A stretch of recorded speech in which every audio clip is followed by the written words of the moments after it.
Okay, so it looks like we're going live now. So I wanted to go ahead and get started with our programming today. So hello and welcome to our latest installment of the Let's Keep Moving series from the APDA. Those of you who are able to tune in to our last month saw that our latest series of webinars is meant to show how some of our colleagues in your healthcare team can help you to stay active in your community. So last month, Tammy had a wonderful interview with Rachel Reynolds, a dietitian who works at the BU Sergeant Choice Nutrition Center. They had a great discussion on how proper nutrition helps to support an active and healthy lifestyle. If you weren't able to see their talk, I definitely recommend watching the recording that we have available on the APDA website and social media. Today, we are so lucky to have Lisa Sommers joining us. Lisa is a clinical associate professor and the clinic director for the Center for Language, Speech, and Hearing in the Department of Communication Disorders at the University of Massachusetts, Amherst. We are thrilled to have Lisa joining us to discuss an important topic. As many of you know, Parkinson's disease can affect your communication abilities with changes in speech, voice, and even thinking or cognition. Additionally, your ability to safely swallow could be impacted. So we wanted to have this talk today to discuss how these symptoms can gradually affect your lifestyle and your participation in your usual activities. In my work as a physical therapist, we often work with our patients to engage them with lifestyle changes, or in some cases, just maintaining an active lifestyle by encouraging people to keep up with community activities that they're passionate about. And these can be things like walking or socializing or going to dance classes or boxing with their friends. And we often see how communication and swallowing disorders can lead people to skip out on some of these activities that can lead to a less active lifestyle over time. So today we were really hoping we could shed light on this common problem and, more importantly, give you some ways to work against these symptoms. With that introduction out of the way, though, I'd like to turn things over to Lisa. And Lisa, I know you had some slides for us. I do. I'm going to just share my screen here. Thank you for that wonderful introduction, Tim, and we're going to get started. So I'm going to tell you a little bit about, the kinds of things that change for people in terms of communication, cognition, swallowing with Parkinson's disease. But this is going to be very much a dialogue, and I'm really happy to have Tim here because I have had a long career of working with physical and occupational therapists, recreation therapists, with people with PD and working as a team, and really so value my colleagues and feel like all together we do the best possible job for people with PD rather than kind of being in silos. And a lot of times people don't know what happens behind that closed door of a speech therapy session. And so I'm opening the door today and I'm welcoming all of you in and really hoping that you see the value of exercise, because exercise is very critical in the speech therapy world as well. So you see a theme here, right? And we really want to make sure that you're getting all the latest information and that you know how to be your own best advocate if you need any of these services now or in the future. So just to kind of give you a frame of reference, about 90% of people with PD at some point in the disease process are going to experience changes with communication. It can be very subtle sometimes, and it's just like your other symptoms, early symptoms that you sometimes have with PD, like losing your sense of smell. And you explain it away as something else sometimes. And so a lot of times people think back, oh, my voice has been kind of hoarse for about 5 years or so. Maybe that was an early sign. So some changes can happen very early and very subtly. Breath support is one area. And that's an area where Tim and I will talk a little bit further when we talk about treatment, but breath support with physical exercise being a component of the treatment of that is super important. And of course, that supports your voice. Your breath supports your voice. And so voice production, a soft voice, sometimes the quality of the voice is hoarse, breathy, or harsh. So people start to experience changes. It's not unusual for people to feel like in order to get their voice going, they have to clear their throat before they can get their voice started. That's a really common thing that happens to people. Sometimes people's articulation or the clarity of their speech can be impacted.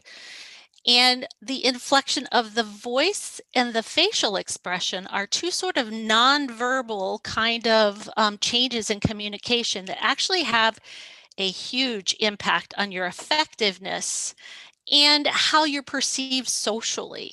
So if you're talking in a monotone voice and you don't have very much facial expression, both of those things, because of the Parkinson's, because of the way the muscles aren't moving the way they should in your vocal cords and on your face, that can often make you appear as if you're disinterested or you're depressed when you're really not. This is a symptom that a lot of people who are still working or people that are still trying to not, they're not sharing that they have PD as a diagnosis. This is something that can really impact them because they're not realizing that it's happening a lot of times, but it is affecting their interactions with people. So I really, really like to get the word out to people. It's very, very important once you're diagnosed to really get on top of these things right away and get an evaluation to really find out what's going on, because sometimes you may not think that you have that many issues. You're even in your neurologist's office and the neurologist is asking you, are you falling? You know, they're pulling you backwards by the shoulders. They're doing all their assessment of you, but it's often very physically focused. And a lot of times you're sort of, you know, on, for lack of a better word, or you're paying more attention and you're in a small room. And so you might be soft, but they're not noticing that. So they're thinking, well, they're not really having that many changes. But in reality, I can almost always put somebody on a decibel meter and I can see that they've already had changes. So these are the kinds of things why I'm so excited to be here today so that we can talk about that. And then that intersection between what you're doing physically and all your exercise programs that you're thinking about doing and that we talk about a lot are really, really important, and they all intersect here. One other additional issue that I think a lot of people don't realize is that there's really a sensory disconnect. So a lot of people, it doesn't feel as if you're any softer or that you're using any different amount of effort to speak than you used to. And as a matter of fact, it's very, very common for people to accuse their spouse or their significant other of needing a hearing aid, which can also be true. But it is often the case that the person is softer than they used to be. Sometimes it can be both, right? Yes, absolutely. It could be both. And we'll talk a little bit more about hearing a little bit later, because hearing and hearing loss are really important to not ignore. And I'll talk a little bit more about why that is. And then the last point that I want to make is just that while medications can be very, very effective for some of your gross motor symptoms that you're having, and tremor and rigidity and other things, medications have not been shown to be effective with speech, voice, and swallowing changes. Different mechanism. And so it's not, that's where exercise and specific exercises for these problem areas come about. And the other thing that I want you to think about here is, you'll see that I'm talking about sort of reduced, things are reduced, right? So your physical therapist might talk to you about reduced amplitude of movement. So you're not, your stride length isn't as far. You're not swinging your arms as much as you were, things like that. The same thing is actually happening. These are motor problems too. They're fine motor problems. And so exercise is the treatment for these fine motor problems as well. So I just want to make that parallel for you so that, you know, the slowness of movement, that bradykinesia, reduced amplitude of movement, those are all present in how the vocal folds are working, how your tongue is working, how your jaw is working, things that impact speech. Well, it's not advancing, so I just might need to stop my share and reshare. Okay. Sorry about that, everybody. Tim, I don't know if you have anything else that you want to add while I'm Yeah, I was nodding getting back away to because my it's slides. so interesting because the same kind of principles affect how we how we think exercise works for the physical symptoms and sort of what we do as physical therapists. So I think it's a great point that there's a lot of overlap with that too. Yeah, absolutely. And you know, it's one of the things that's a classic issue in my field for sure, in speech language pathology, is that a lot of times it doesn't matter what the area that I'm working in. Maybe I have a patient who's had a stroke, or I have somebody who has Parkinson's disease or a brain injury or something else. A lot of times it's a lot easier for people to understand if they look at a limb and they see that that limb, my leg isn't working, my arm isn't working. But our communication skills, wow, are they wrapped up in so many things? And so another one of these areas that's really kind of invisible and mysterious to us is our cognition. And we know from the research that people with PD can have cognitive changes as well. Just like everything else with PD, it can vary widely. Some people have very minimal changes in their cognition, and some people develop dementia. It really does run the gamut. And I know that it's something that people have a lot of worry about. There's stigma attached to it, of course, and there's also just mystery attached to it, and it's part of our personalities. It's what makes us who we are, and so it's very wrapped up in how our emotions as well. So I kind of like to just call that and say that because I think it's really, really important. The thing about cognition is it's really impacted by a lot of things like exercise. So it's also impacted by things like your mood. And your mood can be impacted by exercise. So there's lots of things that are tied up together. Things like depression, anxiety, apathy, sleep issues. Some of those things are treatable things. A lot of them respond very positively to exercise. Those things impact cognition. So when we have something that is potentially treatable, we certainly want to address that. And we certainly don't want to kind of be in denial that there might be cognitive changes, because if you're in denial about it and you don't want to talk about it and you don't want to think about it, then you might not be doing everything you could to maximize it.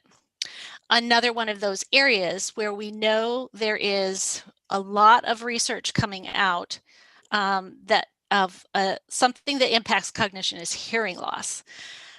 This is not something that I hear people in any of the Parkinson's organizations talking very much about. And so I've really, in my work with the APDA, I've really been trying to get to talk more and more about hearing loss. Of course, we have a lot of people in the Parkinson's world that are older, and hearing loss is very, very common over the age of 70. Especially. So, you know, we know that this is an area that is tied to cognitive changes. The exact relationship between cognition and hearing loss is not well understood yet, but it's a very close relationship. So there's a lot of research going on, some of it at UMass where I am, and I get to work with amazing audiologists and researchers. And so we know that there is a really close connection there. So treating hearing loss is really important. And Tim, I don't know, I know you and I had talked about this before when we were planning this talk, and you were talking about how it impacts physical therapy sessions. Yeah, I'm so glad you brought this up. I mean, you know, it can definitely make it hard to keep up with your regular PT sessions if that's kind of one other barrier. But also, even just more generally speaking, you can imagine, how hearing losses tend to develop pretty gradually over time. So, people oftentimes don't have that one moment where they say, like, this is a huge problem for me because of how slowly it develops. But then, you start to have more trouble hearing your friends when you go out to eat. You start to have trouble hearing your boxing instructor. It's one more thing that can lead to barriers to people, maintaining that active lifestyle that we try to help people hold on to. So I'm just thrilled that you're bringing this up, because I do think it's something that we need to do a better job of raising awareness for. And we actually need more research about hearing and perception specifically in people with Parkinson's disease too. So there's that whole other element too. So it's very interesting. In terms of cognition, attention, memory, language, executive functions, which are kind of higher level planning and organization, visual spatial changes. A lot of people just have a generalized complaint about, I just feel like I think slower. All of those things are definitely some changes that can happen for people with PD. And Lisa, I know you mentioned that exercise can help with some of those symptoms, but also I see the other way around, where, like, making sure you're getting the best treatment and kind of working some strategies around, how do you just keep yourself going with, around these symptoms, can really help people stick to an exercise program over a long term too. So I think that relationship works both ways, and I see that all the time as well. I think that that's a great point, and it reminds me of so many times, I would work with someone with PD on their voice, because that was a really big issue, and we wanted them to be able to functionally communicate and be able to order through the drive-through and order in a restaurant, and be able to go into social situations again and be heard and understood by other people.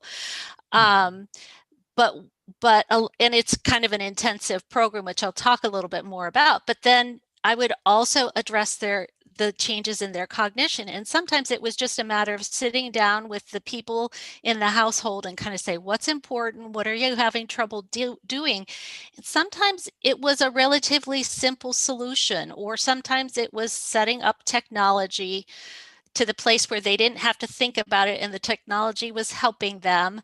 And, there are some pretty simple solutions that allowed them to adhere to their exercise schedule, to take their meds on time, all the things that are so important to moving.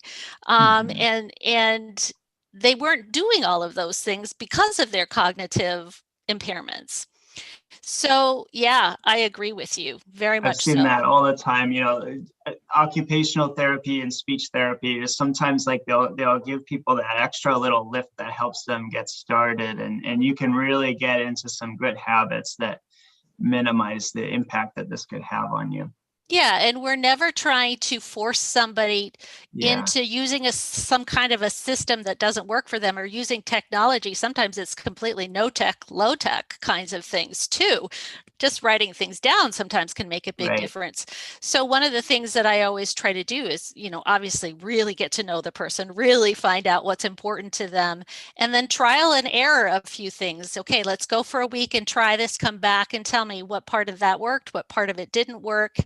And then, working with the PT and the OT to make sure that it's working for all the things that they want. And I want to also here address the reality and what so many people say to me so often. I'm sure they say this to you too. If I did everything that I'm told that I have to do for my PD, I wouldn't be able to live my life. And for sure, we don't want that for people, right? That's not the point that we're trying to make. It's a balance. It's a balance. And it's going to be a different balance for every person. But if we can get them to understand the value of exercise and the value of early evaluation with someone who understands PD and is an expert in it, and is trained, that can go such a long, long way with creating something individually for that person that's really going to work in the future. Right. Okay. I just want to make sure I remind everyone, sorry to cut you off, Lisa, Oh, but no. just make sure, because we've got another like 5 or 10 minutes before we get to the Q&A. So make sure you're typing your questions into the Q&A for us as we go through these slides. We'd love to hear from you and see what questions you have for us. Great. Yeah. And I want to make sure that we have plenty of time to answer people's questions. And I'm happy to, help out with working through the questions afterwards. If we have so many that we can't get to, that's absolutely fine too. So dysphagia is the medical term for a swallowing disorder. I like to put this on a slide for people because I want them, if they're reading a report, I want them to know what that means. Swallowing problems in Parkinson's disease are very, very common. And just like speech and voice, I find that people wait way too long to be evaluated. Things are really in rough shape before I see them. And that's been sort of my life mission. That's one of the reasons I've been so excited to be in a university setting to try to train students and be able to do things in creative ways to help people understand that they need to access services way, way earlier than a lot of times they do. And that people don't always know what to report to their physician. They don't know what's significant and what isn't.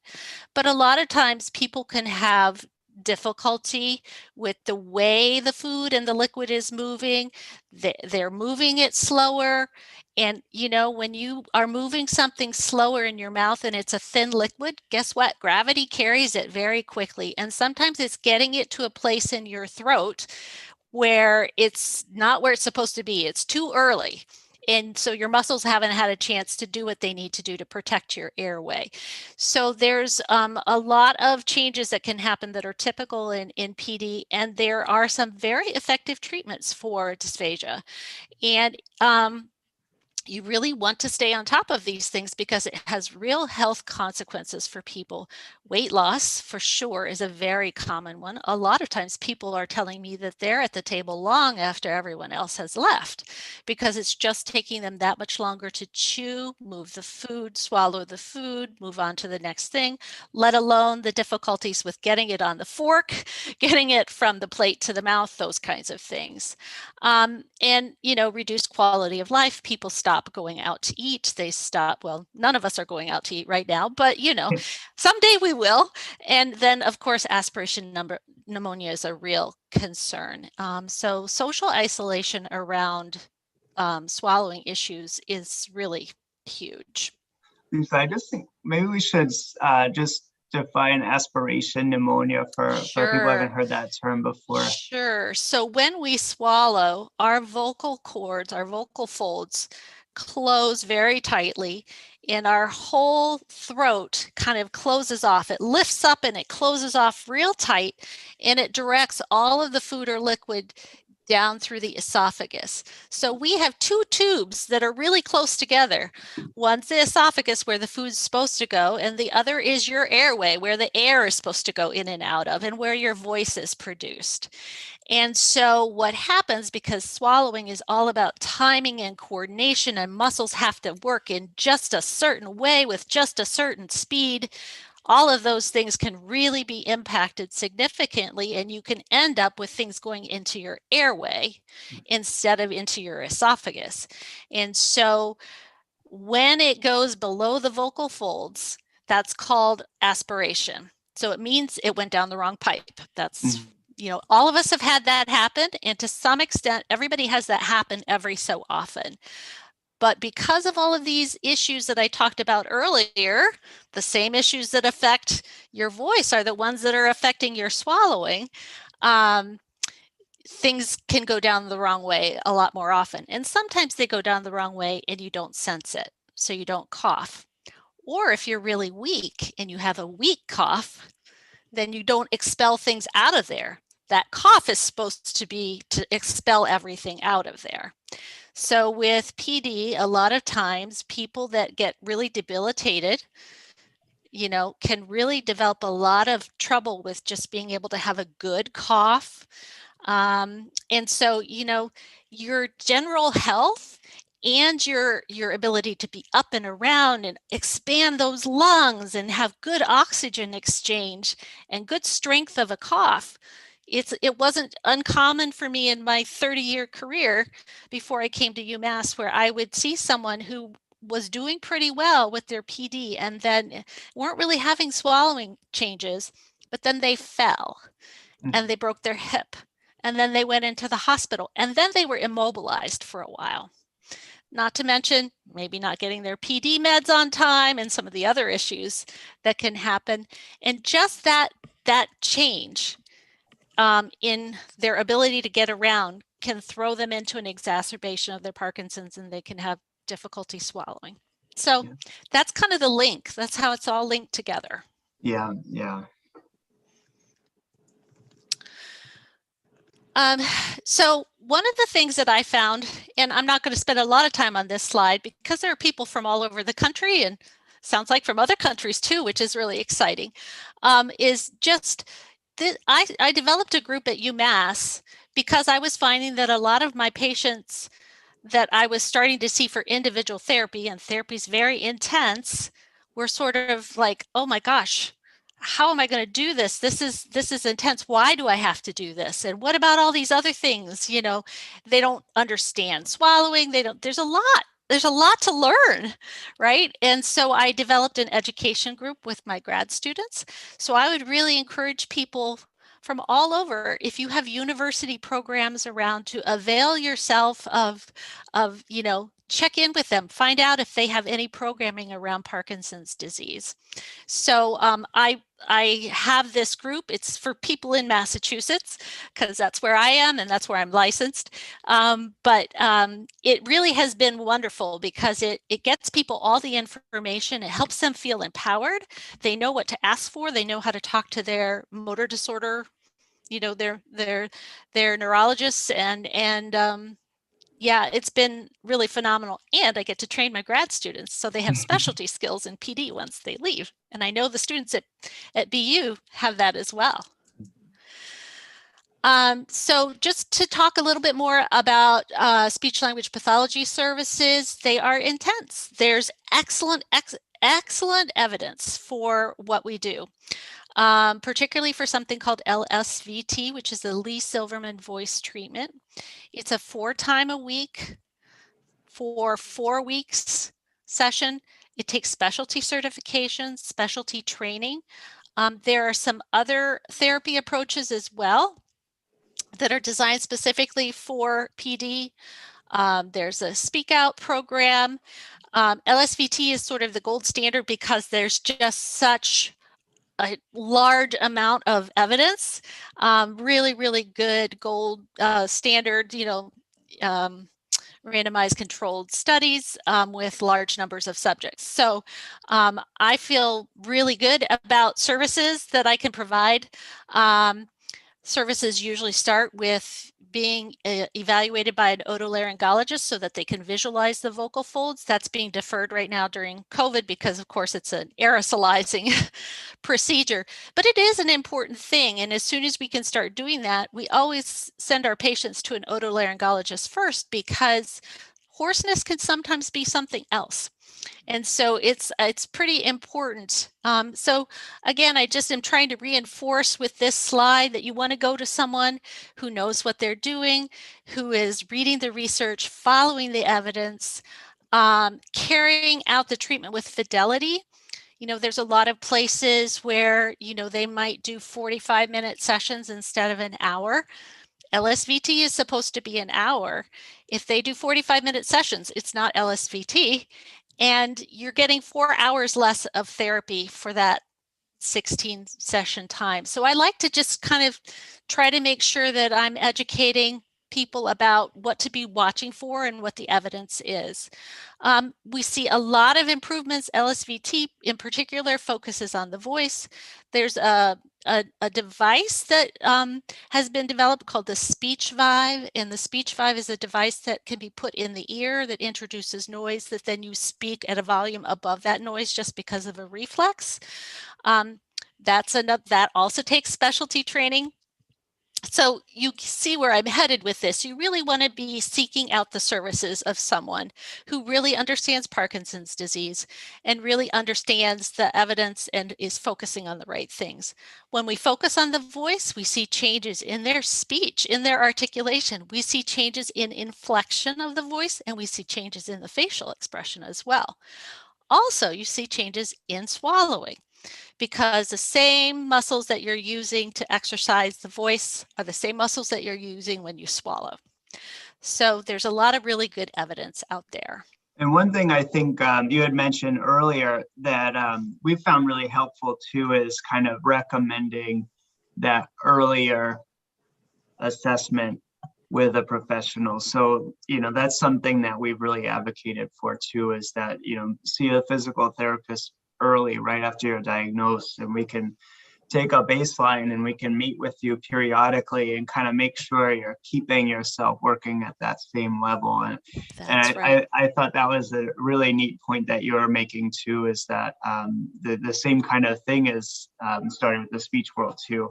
Yes, it's absolutely the same kind of thing, but we aren't getting the same kind of traction for some reason that physical therapy has gotten. Another reason I'm here, Yeah, yeah. trying to continue to educate everyone. You may not be ready to acknowledge, or you may truly feel like you are not experiencing any changes. But once you're diagnosed, I think it's really important to at least get an evaluation. A lot of times a physical therapist, if you have very, very mild symptoms, they're not going to see you forever.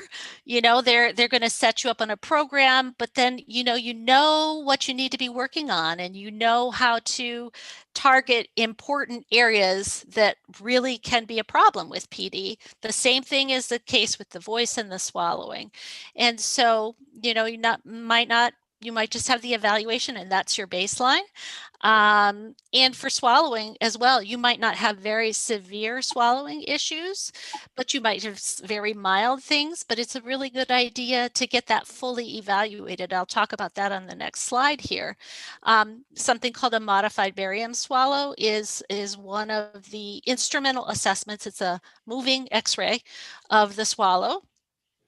And, it's really, that's when you said baseline, that's exactly why we like to do these early for people with PD as well, because it's very important to have a baseline. Baselines for communication as well. So, I've tried to give you some wording if you need to talk to your doctor about this and, what you're asking for. I tried to give you the words for that, for both swallowing and as well for any changes in communication or cognition. All right. And treatment again with swallowing is very effective. It is exercise-based. Do you see a theme here? And a lot of times, we're really, really working to make sure that people are on the least restrictive diet possible. They're maintaining their nutrition and their hydration. We work closely with nutrition as well as a profession. So, yeah, we're really trying to develop an individualized plan for each person if they're having changes in their swallowing. And then I've given you a little bit of information about finding some specific kinds of things. If you're in Massachusetts and you're interested in our group, it's on the APDA Massachusetts chapter website. If people are interested in that, there's ways to find certified clinicians. On ASHA, you can find speech language pathologists and audiologists. And then if you're looking for LSVT specifically, here's a link for being able to locate a clinician in your area. And then I think the last thing that we have is just a reminder about the helpline. Maybe Tim, you want to talk a little bit more about that? Yeah, so I just wanted to remind everyone before we turn over to the Q&A that the APDA has the exercise helpline, which is available to everyone nationwide. So if there are any questions that you have that we don't get around to today, or if you have a bunch of questions and just want to talk with us, you can feel free to use this phone number that's listed here, or you can send your questions into rehab@bu.edu. You'll be able to get in touch with one of us at the Center for Neuro Rehab, so you'll be able to kind of have a physical therapist look over your question, and we can try to help direct you to any sort of follow-up that you might need. So I just wanted to make sure that you're aware of that resource for you while we turn over to the Q&A. I saw a lot of great questions coming in, and I wanted to make sure we get through as many of them as we can. Lisa, one of the first ones that we had was, is a modified barium swallow the same as a barium swallow test? Yeah, okay, that's a really good question, and I'm really glad that somebody asked that, because it continued over the course of my entire career to be an issue, sometimes even with physicians, believe it or not. So it is one of these things that's a little bit confusing. A barium swallow looks from the esophagus down through the rest of the, the GI tract. A modified barium swallow is looking at what's happening from the lips to the esophagus once it opens up and lets the food down. So it's looking at this part. A modified barium swallow will have a speech language pathologist and a radiologist there for the procedure. A barium swallow does not have a speech language pathologist. Well, speech language pathologists are the experts in what's happening in the oral phase of the swallow and in the pharyngeal phase of the swallow. They're looking at the larynx. They're looking to see if somebody's aspirating or not. Every now and then on a barium swallow, they can see aspiration, but that's not really what they're looking for. They're looking at the esophagus and in the upper and lower esophagus. And we're really looking at how the muscles are working in there.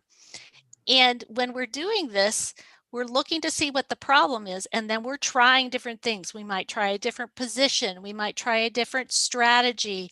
We might try different consistencies of food, all to see if there's a safer way to do something so that we can keep people on the least restrictive diet possible. Mm-hmm. And another one I had was, can you explain the difference among voice therapy, speech therapy, and language therapy? And one other follow-up was also, where can I find these options in Western Massachusetts? Oh, well, there are lots of options in Western Massachusetts. Most of the area hospitals have speech language pathologists employed at them in inpatient and outpatient settings. And a lot of my former students are now working in those places, which is really great. The difference, so our field is called speech language pathology. It's kind of a difficult name, and it gives us problems sometimes because pathology, we have different connotations for pathology from medicine, right? But some people call us speech therapists. Some people call us speech clinicians. But as a field, we call ourselves speech language pathologists. You'll see it written SLP. We address all other kinds of things that are not included in that title, like swallowing, like voice. But a speech language pathologist is the person that can address all of those things. The minimum degree is a master's degree, and you should see CCC-SLP behind their name. That's who you want to go to. Now, there are voice teachers out there. Those are often people that have a music background. But generally speaking, those people don't have specialty training in Parkinson's disease, and they certainly don't have the training of speech language pathologist, which is a master's degree. So, yeah. Yeah, and I just saw a follow-up question was like, if my husband's going to choke on something, should I be taking a review class in first aid? And I just am thinking like maybe we should recommend a speech language pathology evaluation for this person, because that'll be your best bet of knowing if there is a danger, right, with the problems with dysphagia that we had talked about earlier. Right. And there's different kinds of choking too, and so sometimes if they're coughing because they're having something go down the wrong way, if they're coughing, they still have an airway theoretically, right? but they can be at risk for also choking, which is like completely blocking, where you need to give the Heimlich. So yeah, those are all things that you need some extra help for something like that. You shouldn't be taking that on yourself. That sounds to me like, not that it's a fine idea to take a CPR class. Absolutely. I never would not recommend that, but you most definitely want to get that looked at by somebody. Yeah, yeah. And then I see a few questions, and I'm trying to, so I apologize for everyone who kind of sent this in, because I'm trying to kind of combine a few questions into one here. And sometimes that works, sometimes it doesn't. So definitely get in touch with us if I'm kind of missing the spirit of your question. But I think a few people just, kind of seemed like they wanted a better idea of just what could an exercise look like for the swallowing problems. Oh, yeah, absolutely. I'd be happy to talk about that. So, a lot of the swallowing exercises are targeting what might be specifically going wrong. So, again, if I don't have a modified barium swallow as a therapist, I don't have x-ray vision, I can't see in your throat, I don't know exactly what's going on. So, sometimes we're working on something, we get a modified barium swallow, and we say, when you're drinking thin liquids, the only way you're safe is when you tuck your chin. Mm-hmm. And so now I want to say something about the chin tuck, because the chin tuck is one that I hear a lot of doctors and nurses saying, oh, if you're having trouble swallowing, just tuck your chin. Right. No, please don't listen to that. Please, if any of you have ever said that to somebody, you cannot say that without a modified barium swallow, because some people do worse with a chin tuck. So first and foremost, you need to get instrumental assessment of that to really know for sure. But that is, sometimes a chin tuck does work pretty well for some people, or sometimes it's a breath hold and then a swallow, a cough, and then another swallow. Like, we have all kinds of strategies that we can use for people. And so those are not always easy to do. You can't just tell somebody to do those and have them be able to apply that in a meal, in a social setting with distractions, or if they have cognitive impairments. So those are the kinds of things we teach, those strategies, we practice them. Sometimes we might restrict their diet if they're really not safe. And then only with the speech language pathologist do they do some of that less restrictive stuff to practice to make sure they've got it. We train the family. Sometimes it's doing tongue strengthening exercises if we find that there's tongue weakness. Sometimes it will be doing pitch glides. So pitch glides are something that we do. Those kinds of things are exercises that we might do in a session for voice. But they also are, if you put your hand on your Adam's apple and you swallow, you will feel that your Adam's apple goes up and comes back down when you swallow. If you do that same thing when you raise and lower your pitch, you can feel your Adam's apple go up. It's because you're using those same muscles of laryngeal elevation. So again, those are some of the types of exercises that we'll do. It's intense. You have to do them. It's like anything else. Yeah, I think we could definitely probably close off by saying exercise helps, but it's really good to have, a professional who really knows what they're doing, kind of looking at you and seeing exactly what is going to be best for you, just because everyone's so different. So I think that might be our big take home here. Absolutely.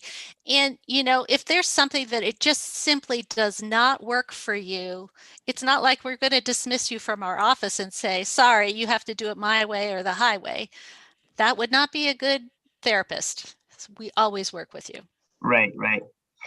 Well, so thank you everyone for your questions, and please do we'll try our best to reach out if there's any questions we didn't get to, and feel free to use that exercise helpline that we had up before. I just wanted to thank Lisa for coming in and joining us, and we really hope you found it helpful to hear from Lisa.